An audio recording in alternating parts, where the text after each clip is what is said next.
అందరికీ. సాయంత్రం పూట ఇంట్లో పనులు మొత్తం చేసేసుకొని కూరగాయలు తీసుకొస్తే మా ఆయన ఒక బచ్చిలో అయితే మొత్తం అయితే సర్దేసేసాను. మా ఆయన వస్తూ చికెన్ కూడా తీసుకొచ్చాడు. చికెన్లో స్పెషల్ ఏందో తెలుసా, ఇంకా నాకైతే ఎగ్స్ అనేది చాలా ఇష్టం అనమాట. అందుకని చెప్పేసి ఇంకా చికెన్ ఎగ్ సాల్తీలు కూడా తీసుకొని వచ్చాడు. మొత్తం అయితే ఇంకా రెడీ చేసేసుకున్నాను చికెన్ కర్రీలోకి. ఇంక మొత్తం అయితే రెడీ చేసిన తర్వాత కర్రీ అయితే చేయబోతున్నాను.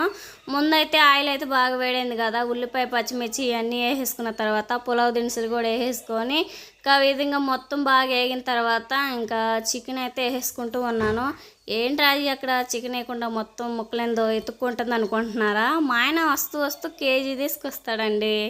కేజీ చికెన్ ఒకసారి తింటే నైటే కక్కుర్తిగా తింటామని చెప్పేసి ఇంకా చికెన్ ఏమో ఒక 6 కేజీ ఏమో ఆవుగిలి పెట్టి మార్నింగ్ గోంగూర పెట్టి వండుతాలే బావా అని చెప్పేసి ఇప్పుడైతే మామూలుగా అయితే కర్రీ అయితే చేస్తూ ఉన్నాను.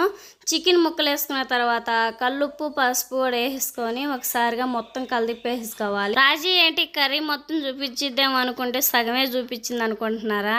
పూర్తి వీడియో చూడాలనుకుంటే నెక్స్ట్ వీడియోలో చూపిస్తానండి. చూసేయండి. వీడియో నచ్చితే please like and subscribe. Bye bye.